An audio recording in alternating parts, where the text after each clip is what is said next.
So if you do have questions, you can just post them in a section, in chat section, and I will check them after 6 months or 1 year, 2 years, 3 years. Then suddenly my hair started to shed out again. And this is basically a presentation. I want to talk about what happened to me and how what kind of consequences it had, and what was the reason why actually I experienced this issue. So check this presentation, because it will be valuable and interesting to understand what can happen to you guys as well if you are not prepared and don't know what kind of pattern to look for. So this is me. If you guys haven't seen it, I guess if you have been following my channel, you know that I was having very nice hair back when I was 17, but then suddenly I started to lose hair, and this is my hair when I was around 24. I had a hair loss issue all around my temples, hairline, crown. I had diffuse thinning back then, and basically what happened is that I went from this guy to this one here, and my hair are falling out rapidly. But what happened next is that I was able to recover from my hair loss. This was in 2008, when I was around 25, 24 and a half or something. And you can see that how bad my hair situation was actually at that time.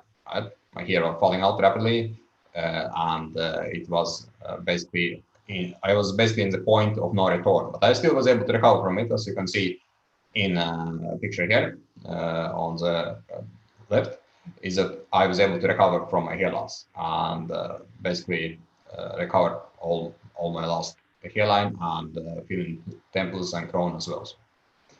Okay, but what you guys may not know about is that I had a serious hair loss issue back in 2016, and it was basically the reason why I got back to posting, why I started the YouTube channel, and why I started to work and help other guys as well with this issue. Because in 2016, something happened, and I started to lose hair again. I started to lose all my gains.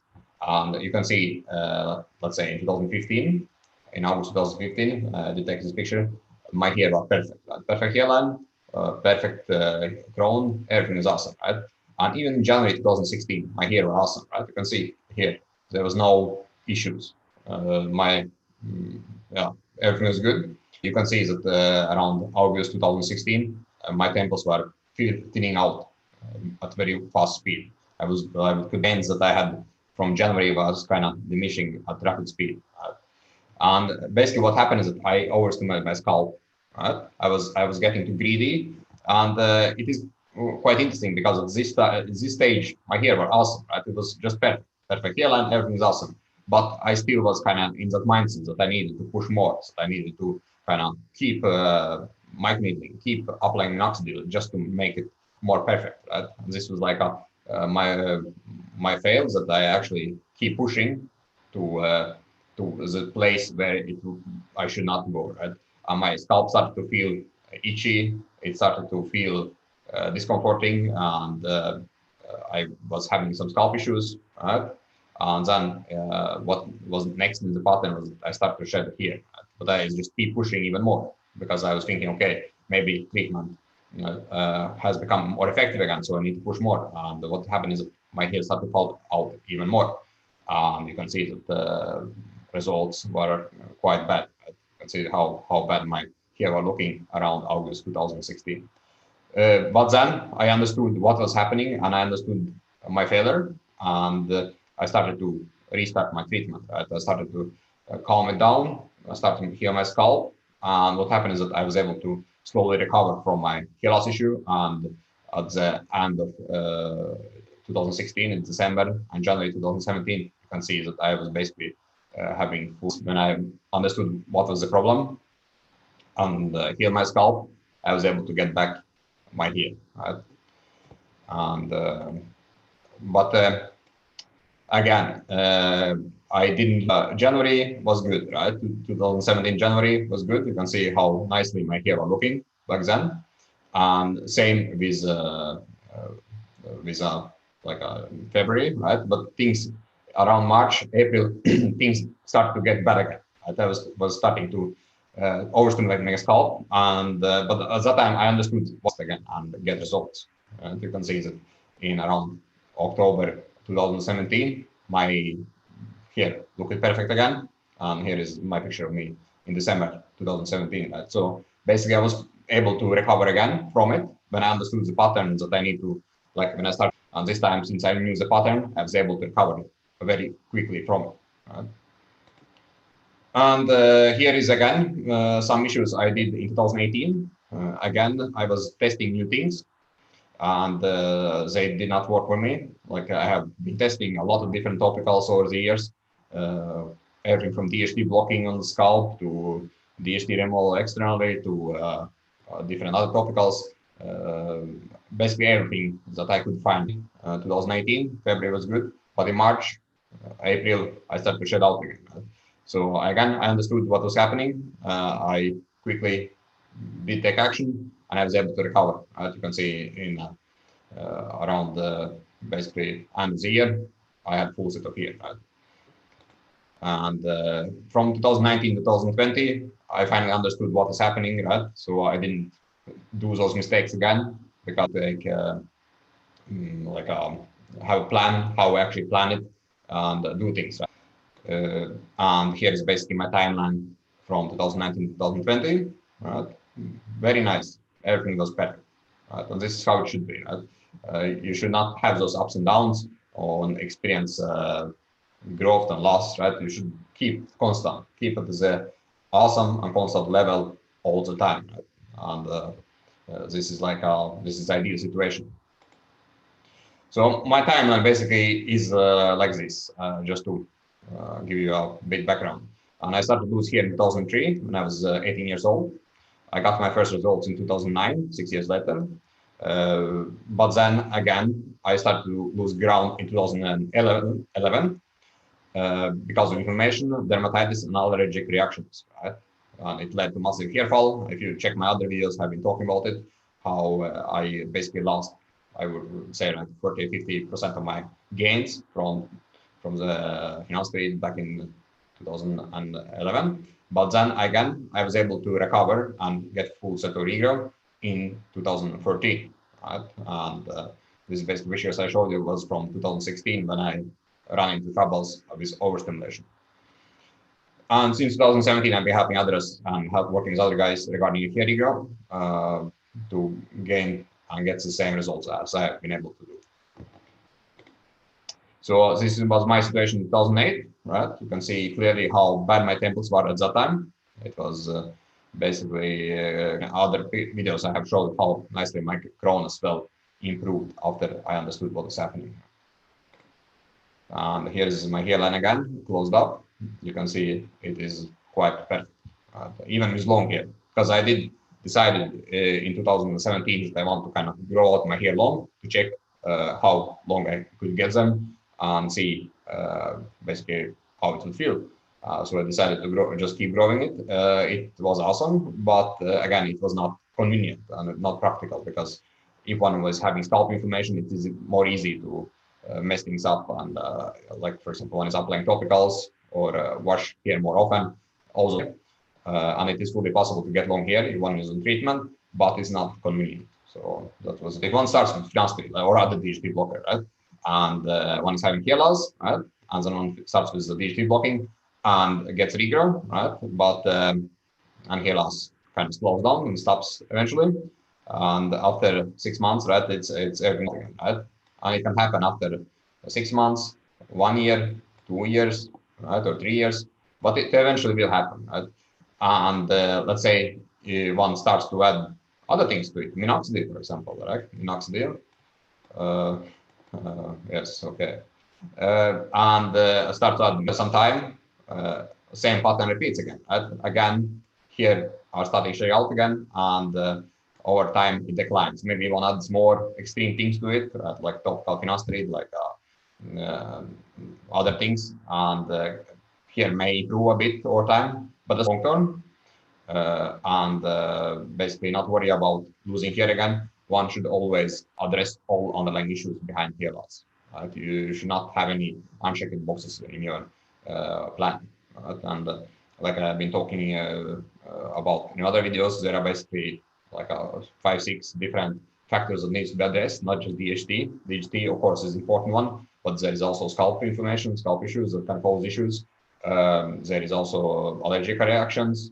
There is nutrition and diet. There is lifestyle, and there is of course stress as well. Right? So all those factors need to be addressed to actually be able to keep here long term and know that you have a control, right? And if you address all those factors, you have a control, and you won't lose here. Like you won't have those yo-yos, you won't have those ups and downs, right?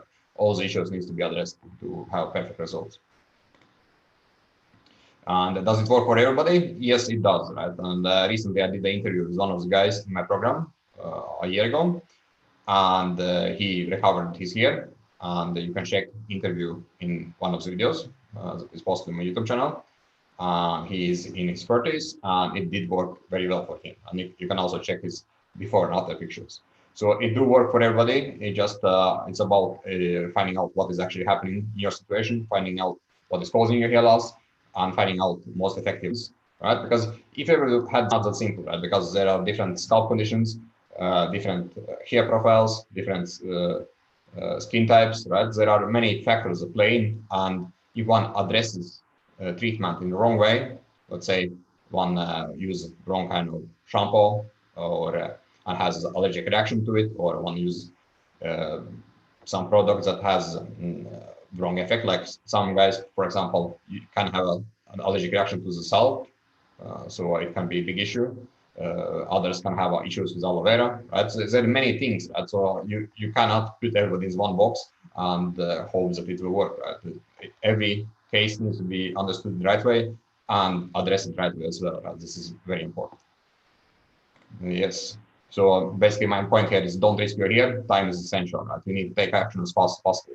You should not never wait as long as I did, and because there is always a point where you can possibly risk not be able to get hair back again, right? And you don't want to risk your hair because you also get better results. So this is basically a typical way guys address the hair loss, right? It's by minoxidil, nizoral, dermaroller, and finasteride, right? Those like I call big four. And yes, it works. It's no question about it. Do work, but again, for how long, right? If you don't address all the underlying issues that may cause hair loss, they may work for 6 months, 1 year, 2 years, 3 years, and then they start to lose effectiveness. And what then? Right? You want to actually have results and keep those results long term, right? You don't want to, like I said previously, have those yo-yos and experience here are improving and then they fall out again, right? Because then you don't have a control, right? And hair treatment is about control. If you have control, you know that you have results and you can keep them long term. So, and this is basically why I made the Rapid Regrowth program, because Rapid Regrowth program is about giving you knowledge and control how to address hair loss, how to solve it, and how to become self-sufficient, right? So you know exactly what is happening and have a right plan and structure to address it.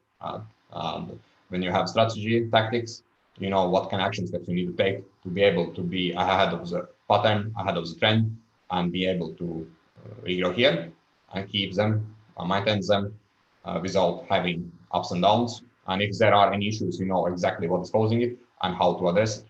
And also help you clarify your goal, because some guys just want to stop hair loss. Some guys want to regrow it. Some guys want to maybe just address crown area or just amples, right? There are different ways to address it, or some scalp problems and so on, right? So there are different things that are going on. And optimizing basically everything for perfect results, right? I help you with your diet, nutrition. I help you with scalp conditions, everything that can be a problem that needs to be addressed. And of course, I give you skill sets so you actually are able to regrow it back again and keep it long term. This is kind of my point. Okay, this is my presentation, guys. And if you do want to know more about Rapid Regrowth program, as it is 6 months program, you can schedule a call with me below this video. Otherwise, I will check out the questions that you have. And here, let's see. Let's start with the Finasteride question about 0.25 twice a week. Yes, it's possible to take it. I have done it myself. Again, this is something you need to kind of check out for yourself, right?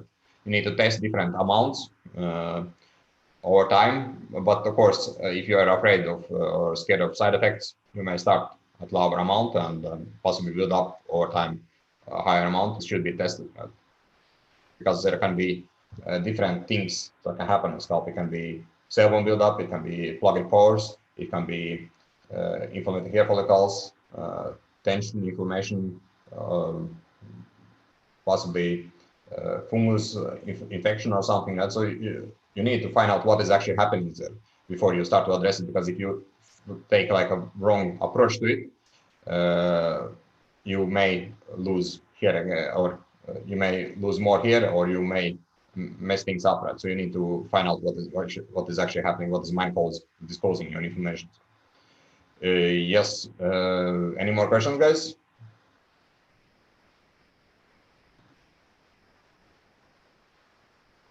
Yes, regarding green tea and inflammation. I do drink green tea, right? But how helpful it is for inflammation, I would say it can. There is different reasons why one can drink green tea. It's antioxidant. It is help to block DHT. Regarding inflammation, when I was having inflammation, I didn't help so much with it. So you can try it. It won't make any damage. You won't lose hair from it, but I don't think you will get that much benefits by drinking green tea regarding inflammation. Is dermoling twice per week enough? Yes, it again depends on what is your goal. If you just started with it, or what is happening, how hard you are pressing it, or are you pressing it at all? Right? But yes, it is possible to get results with twice per week as well. Yeah. Any more questions, guys? Before. Yeah. Okay. Thanks for the call, and see you next time, guys.